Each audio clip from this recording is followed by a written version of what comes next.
Hello and welcome back to A Little Bit Unglamorous. I'm your host, Erica Renee, and welcome back. I'm back, at least for now. I missed my bachelorette pad, and I've been dealing with a little bit of a head cold, probably from being on the plane, but I have just been exhausted, and I don't even know if I could blame it on the time difference because it's only 2 hours, right?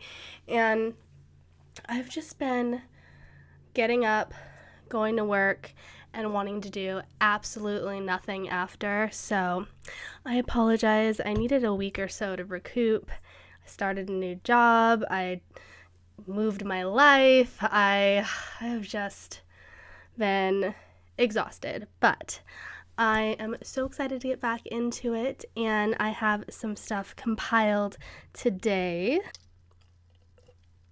When I got back, for some reason, I was just craving cherry 7-Up, so that's been my kick lately. Cherry 7-Up and Pop-Tarts, specifically unfrosted strawberry, are the best. But it's a little bit more wintry here in San Diego, so I got my little shrug sleeves with my athleisure going on. I really think I would actually die in snow, though I can't imagine myself living in a cold climate. And thinking back, how outrageous is it that I was posting bikini photos at the beach in January in Hawaii? The water was still warm.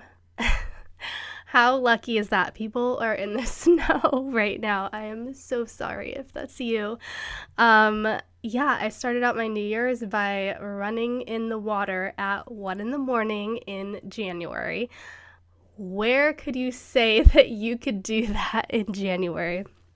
But anyway, I have been sleeping a lot. I'm trying to kick this cold. I swear, I've had this never-ending flu that turned into a cold, that turned into a sinus infection that's never-ending. So people with bad immune systems, tell me. Give me tips. What do you do? I need to know. I'm willing to do anything at this point. My latest obsession has been, as you may or may not know, watching The Girls Next Door, rewatching all of the episodes. It just gives me so much nostalgia, and I love watching them and then listening to the podcast that Bridget and Holly have. And so the episodes are on demand now, and so I've been watching them on Sling. But there's been a lot of stuff lately that's come out about that era and the former playmates and the former girlfriends. So let's get into it because I have some thoughts. As you know, I am a major Girls Next Door stan. Part of me, rewatching the episodes and then hearing that it wasn't all sunshine and roses, quite the opposite a lot of the time, kind of like hurts me a little bit because I have such fond memories of that show. And when I think of Playboy, I think of Holly, Bridget, and Kendra. And for research purposes, I watched, at least 2 or 3 episodes of the last season of The Girls Next Door. So if you're not in the know or weren't an avid fan, there were, fake fan, I can't recall, but there were probably 6 seasons with Holly, Bridget, and Kendra, and then the very last season, they had left the mansion, and that's when the twins, Carissa and Christina, came in the picture. I think they were 19 years old, and then Crystal came in into the picture, and later she actually married Hef, and I just thought that was so wild, especially since Holly's whole storyline from the beginning was, she loved him, she wanted to get married to him, they were together for, 7 years or something crazy, and then he goes around and marries Crystal. So I had thoughts about that then, I have thoughts about it now, and so since then, first thing, Kendra has now come out against Hef, which is fascinating because she has been the person defending him for as long as I can remember, when Holly came out with her book, and then other playmates started coming forward. There's that whole The Secrets of Playboy murder series that's come out, and Kendra has spoken out against it. She has even trashed Holly in the media for her version of events, saying things that she claimed never happened, and kind of just belittling her story a little bit. And I think it's funny now that she's had time to reflect. I mean, she was one of the youngest people there. I think she was 18. And it took her quite some time to kind of, I don't know, realize things were not right and feel comfortable with talking about it. But I just think it's such a crazy 180 to have such a strong stance, be so outspoken, overspoken, and kind of belittle somebody else's experience and then come out years later. I think Holly came out with her book in 2012. I just finished the audiobook, by the way. I have to listen to her second one. She has another one called The Vegas Diaries that details her time when she moved to Vegas after the mansion. I have to listen to that next. But so Kendra has now spoken out and says that she respects what Bridget and Holly and all of the other people that have come forward are saying, and says that she's done a lot of therapy and, really seems like she's put in some thought, put in the work. People are asking her why she doesn't go on their podcast, and she says she's not ready to talk about her experience yet. And I honestly think it would be a really awkward experience for her to go onto the podcast, because not that Holly and Bridget speak badly about her, but going through the series, it's clear that they talk a lot about how the series painted Kendra in a certain positive light, more so than others. And I think by just not having Kendra there to comment on her side of events makes it a little one-sided. But I mean, there's no denying that throughout the series, Kendra was the more negative one. She was the cool one. She was the sporty one. She was the one that didn't want to do any of that silly dog birthday party nonsense decorating and Easter egg hunt and all that stuff, which was a lot of the show's theme. Maybe because I was also younger, high school age, when I was watching the show, I never really picked up on all that stuff. I never picked up on any sort of animosity or that they were trying to pit the girls against one another. I just loved all of them, and it's just nostalgia for me. But now it's such a bummer.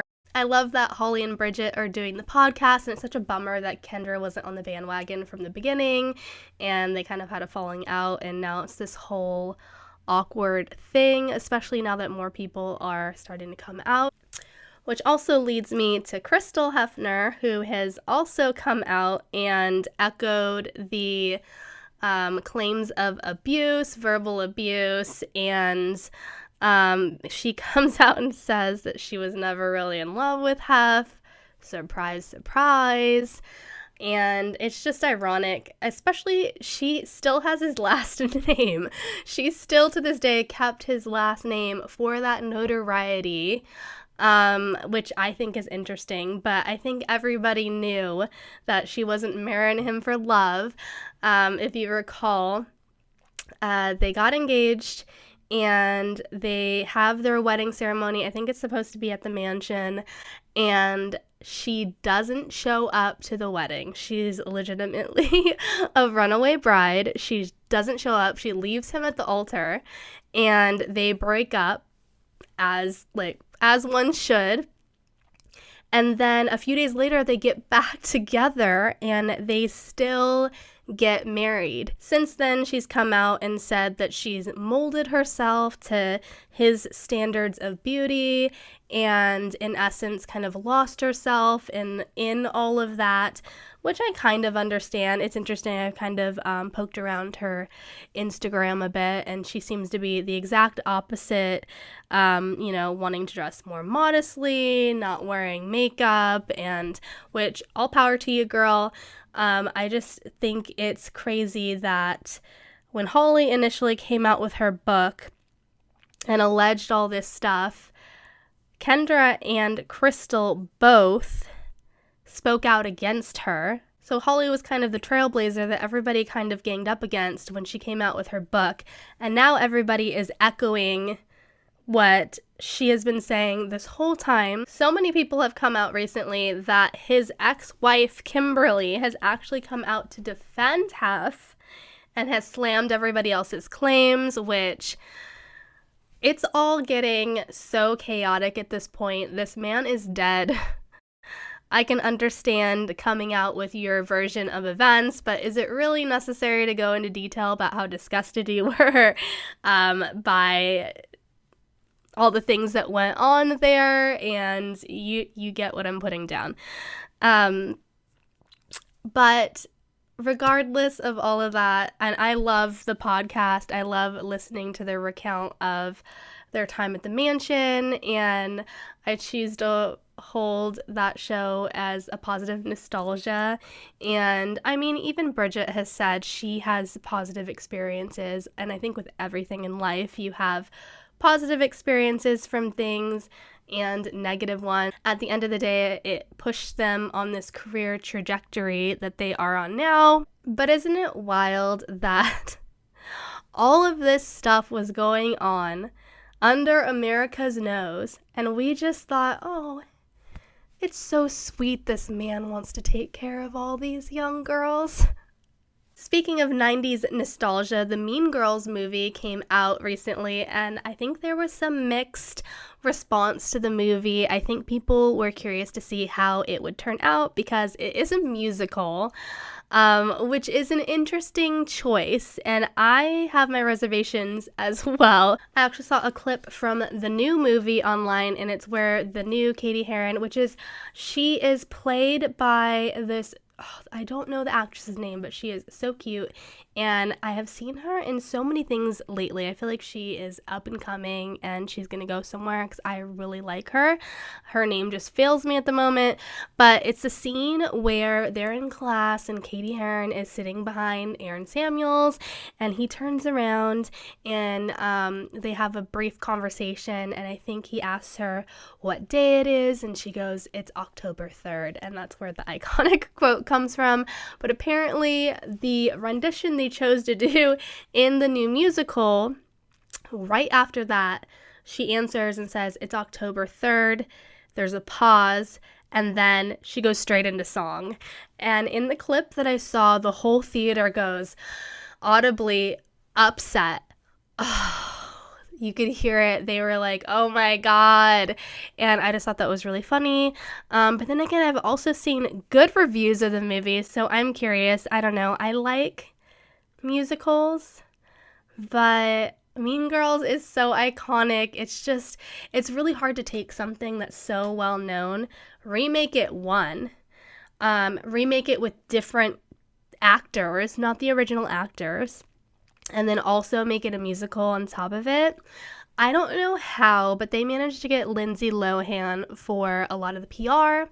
She even showed up to the premiere, and Lindsay Lohan's looking amazing, by the way. I'm really happy to see her back in the spotlight a little bit. She looks happy. She looks phenomenal. And so apparently in the movie, and I think Tina Fey was a producer, which she was originally also in the first movie.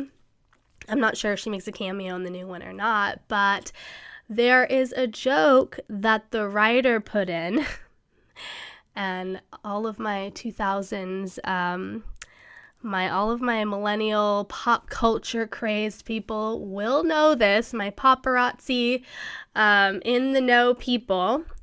So there was a joke about the infamous fire crotch incident of the 2000s in the movie, which, if you are not familiar, let me fill you in for a treat. So in the 2000s, the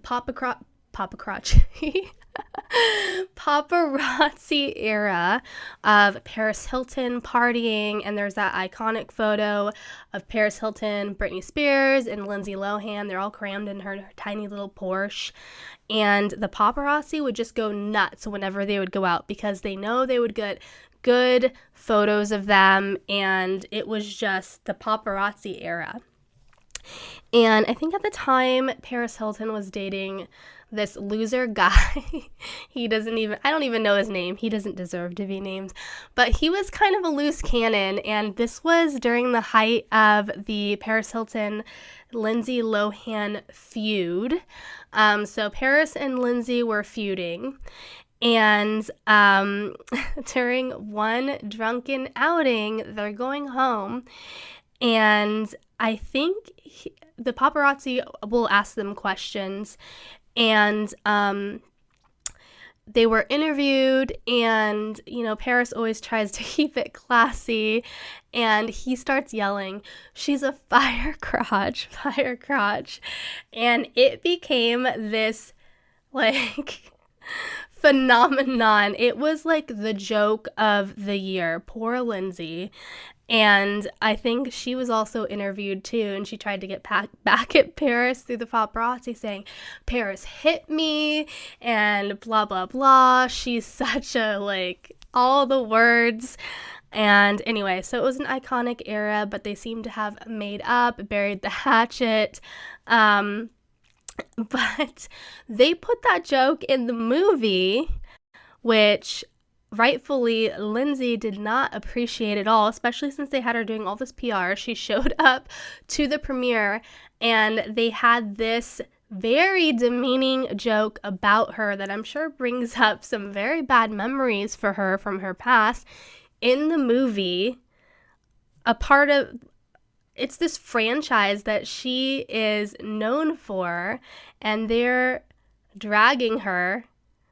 How disrespectful is that? It makes me feel bad for Lindsay. Man, I didn't realize, but a couple of my notes are nostalgic, going back to the early 2000s, the mid 2000s. So the next thing I have is about Kylie Jenner, and if you followed her, you may or may not know about the King Kylie era. So King Kylie was coined about Kylie Jenner in the 2014 era, when she started to get so many fans on Instagram, and people really liked her because she would just post whatever. And if you know how the Kardashians are, everything is very calculated, everything's very PR, and Kylie is kind of like that now. Everything she posts on TikTok or Instagram is about her makeup line, is about something that they're promoting about themselves, which is kind of blah. It's boring, So people liked Kylie back in this era. This is before she launched her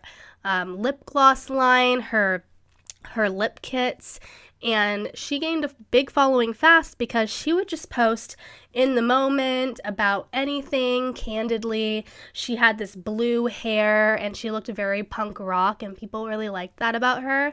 So she has dyed her hair pink, and people have claimed that she is now back in her King Kylie era. I just think everybody loves a little nostalgia, and we'll see how long she keeps the hair for. She could probably change it in 2 seconds anyway.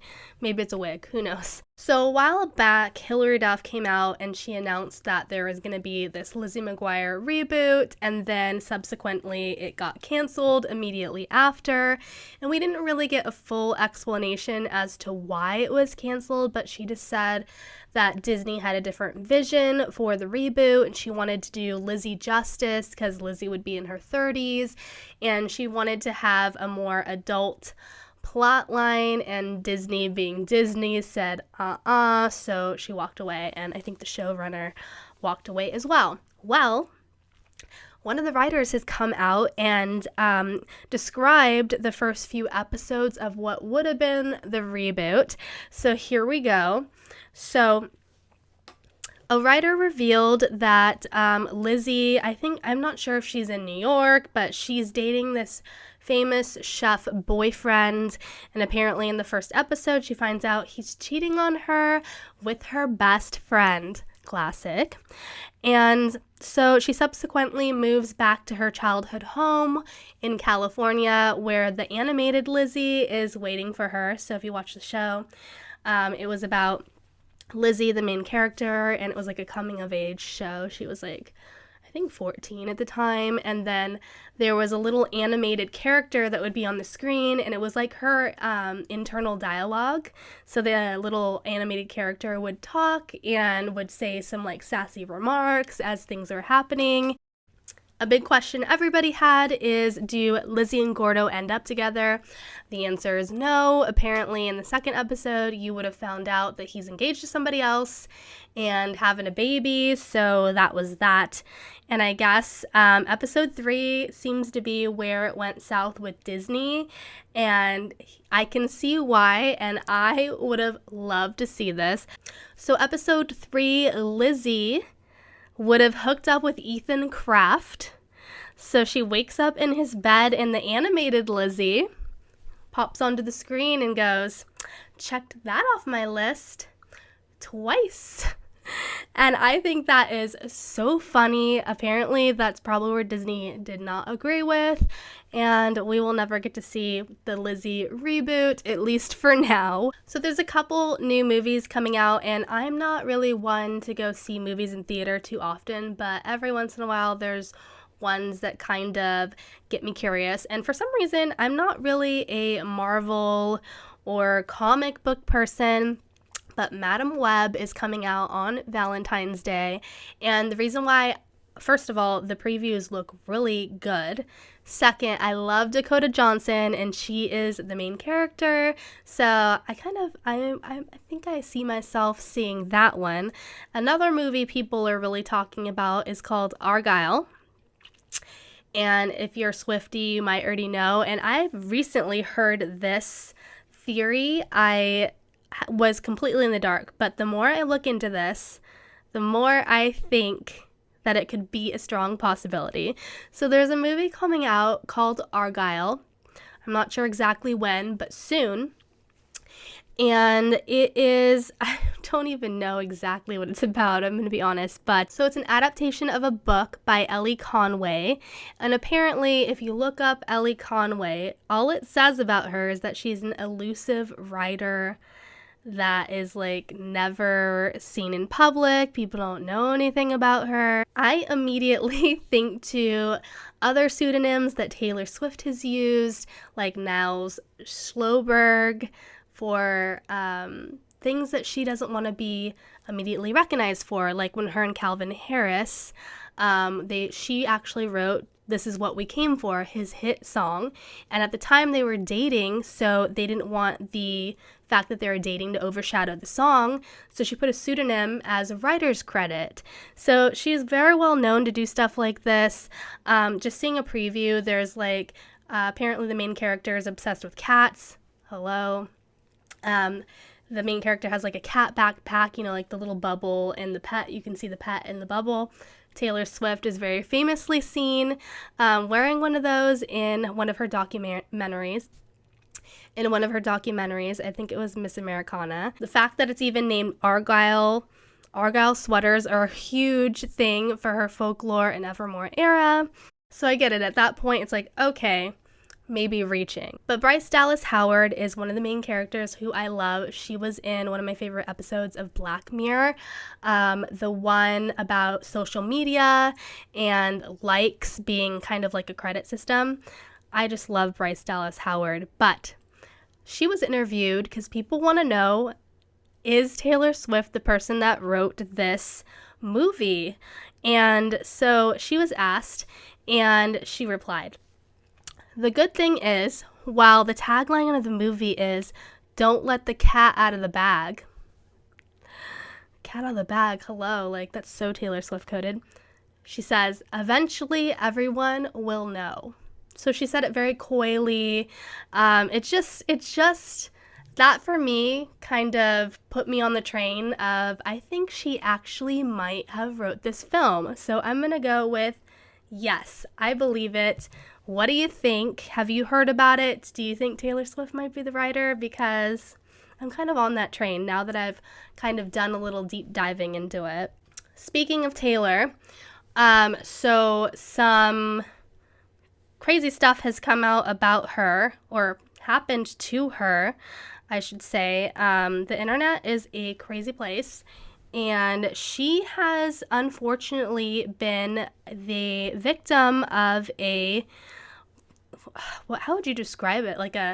It's a hijacking almost. Some person decided to run her photos through an AI generator, some very explicit, not okay images, and the AI generated some very disturbing photos that went viral. At what point are these deepfakes? They're called deepfakes. They're called deepfakes. So it's basically someone else's body or an AI generated body, and your face could be hyperimposed onto it, and they look very realistic. And in the day and age of AI rising, at what point can these people be prosecuted for that? But these images went viral, and subsequently Twitter, or I don't know if it was Twitter or Taylor's team, but her name was banned from the Twitter search to kind of prevent people from spreading the photos more, which Taylor is a powerful person. Where was this energy when Chris Evans, who remembers when he accidentally leaked his own nudes on Twitter? He legitimately posted his own nude on Twitter on accident during a Q&A or something like that with his fans.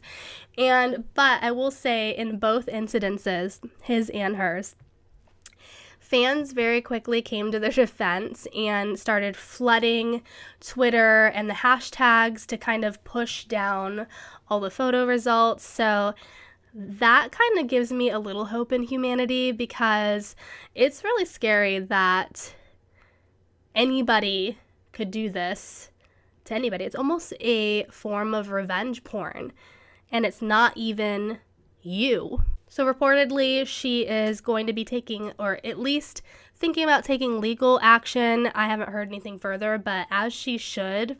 So Justin Timberlake came out with a new song. As you know, I have a beef with him, but apparently Britney fans wanted to troll him. So apparently Britney also has a song called Selfish, which is the name of his new single. And in response to him coming out with that single, the fans decided to chart her song above his, which I think is kind of funny. His song is actually pretty good, I'm not going to lie, but apparently our queen Britney has buried the hatchet, because she's since come out apologizing on Instagram for the things that she wrote about people in her book, and she has apologized if she's hurt anybody for the things that she wrote. And it was interesting, she also posted, it was a video of Justin Timberlake and Jimmy Kimmel on his show, and she just said, like, oh, I love seeing Justin and Jimmy together, they're so hilarious. So Britney's buried the hatchet, so I gotta forgive Justin too, I guess, but I thought that was kind of funny, I'm not gonna lie. But his song is pretty good. I'll give him that. The nostalgia continues. No Doubt is reuniting just for Coachella Fest 2024. And if you don't know, I'm from Palm Springs, and I have never been to a Coachella. And honestly, I don't know if I can hang. Coachella is 4 days long, and it's like $400, $500. I remember I had a roommate a long time ago. People have been raving about it for a long time now, but I remember she drove out and did the car camping and all that stuff, and nothing sounds like more of a nightmare to me than running around all day in the sweaty heat, dirt everywhere, showers questionable, and sleeping in your car and then doing it all over again twice. That sounds like my biggest nightmare. So although reportedly I think this year has been the lowest sales of Coachella tickets since it's been around. So maybe somebody will want to give me the wristband for the last day. I know a lot of people do that. People sell off the wristband because they want to leave early, because I think it spans from like Thursday to Sunday, that's a lot. But I keep telling myself I have to go at least once, even if it's just for one day. So in the last episode, I was talking about Gypsy Rose Blanchard and her social media success that's been stemming from her case and her release from prison. And so another very famous case that was more recent is coming up in the news again, and I want to talk about it because it was a very widely publicized case. You're probably very familiar with it. It is the Scott and Lacy Peterson case. So the murder of Lacy Peterson. Scott Peterson was her husband, and Lacy Peterson was pregnant 8 months. And if my memory serves me right, he murdered them to be with his mistress or something like that. But I saw an article recently that said that his case was recently picked up by the Los Angeles Innocent Project, citing new evidence. I'm very curious what this evidence is.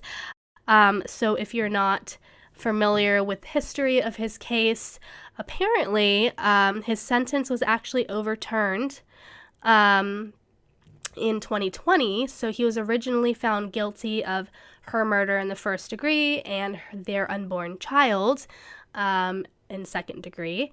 And he was sentenced to life. And I think he was actually put on death row. So apparently he immediately appealed. And in 2021, he was resentenced to life in prison without parole, but he was taken off death row.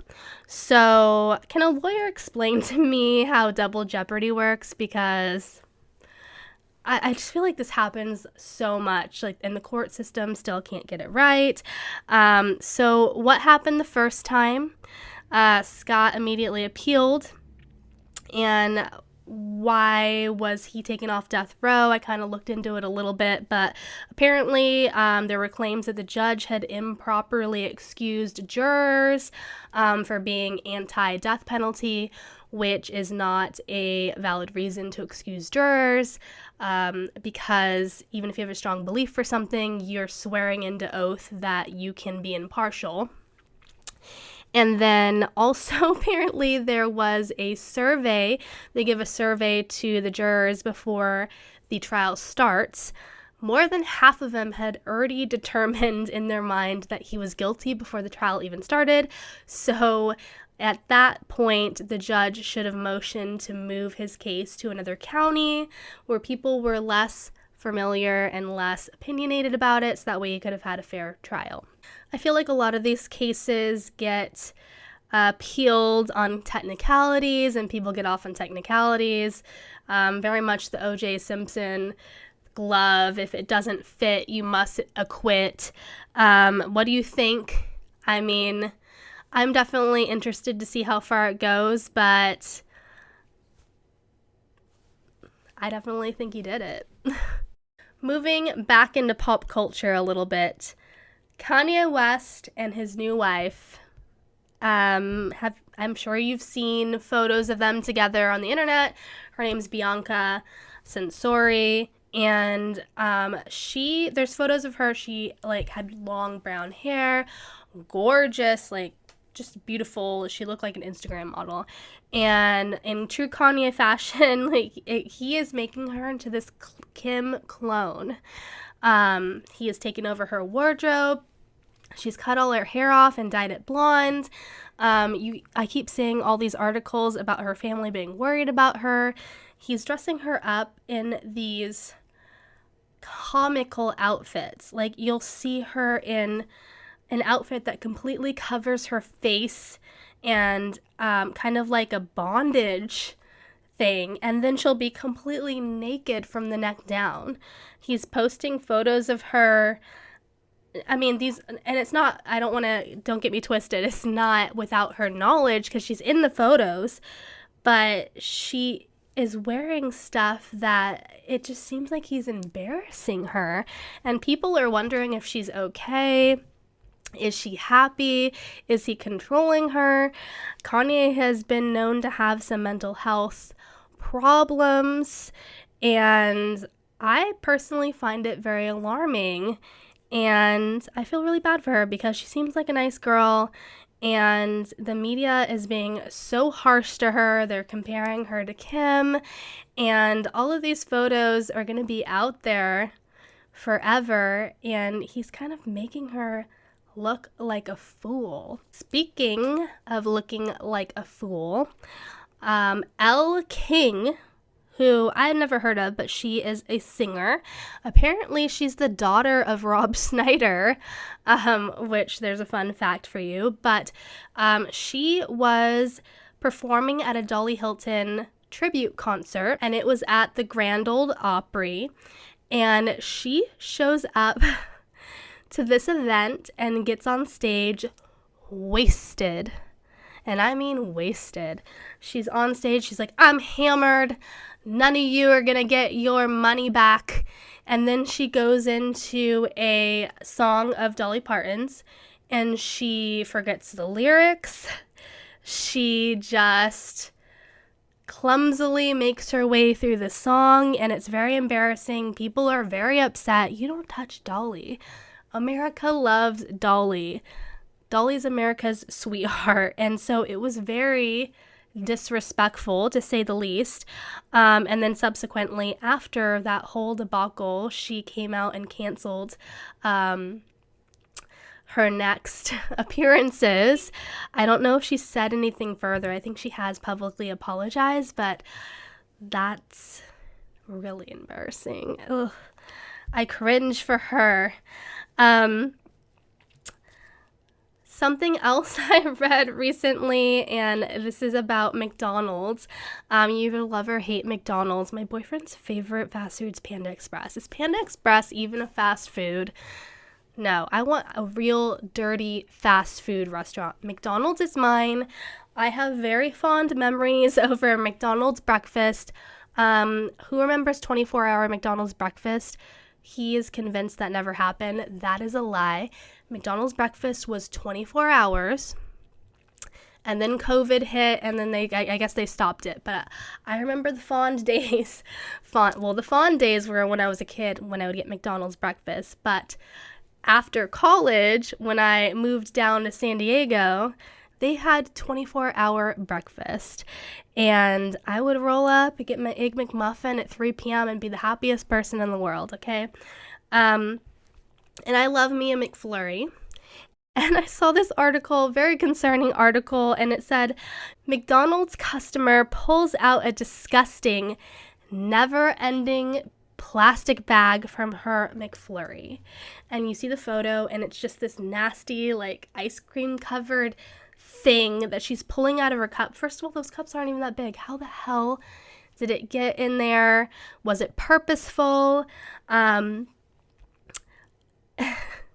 So former employees and current employees on the internet were commenting on it, and they speculated that it would be maybe it was one of those like plastic sleeves for the cups. Somebody else said it could possibly be like one of the liquid ice cream bags. Either way, that's freaking disgusting. And the top comment made me laugh so much, and it said, that's false news because we all know the ice cream machine is always broken. And we're going to end on some positive news. I love Kristen Chenoweth, Wicked. I have fond memories of, and I just remember singing those songs in high school. And Kristen Chenoweth was the original Glinda, way before Ariana Grande, which I believe they finally finished filming that movie. It should be coming out sometime.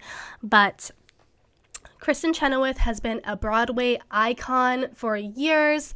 Oh gosh, I remember when I was in high school, one of my colleagues actually became one of the next Glindas on Broadway, which I thought was really cool. I was in choir with her. So Kristen has been an icon in the Broadway scene for years and years and years, and she just always seems like the nicest person ever. And I know she was engaged once for a little bit before she called it off, and it just very much seemed like she was okay with, being Bachelorette forever, and she always put her career first. She's on top of it. And so she just got married. She's 55 years old. So if you feel like it's not going to happen for you, it can happen at any time. And I'm so happy for her. Apparently her husband is he's also a musician. I think he's 41. So you go, girl. And I will leave you with that. Thank you so much for joining me. I hope you enjoyed this week's episode. And I will see you guys next week. Bye, guys.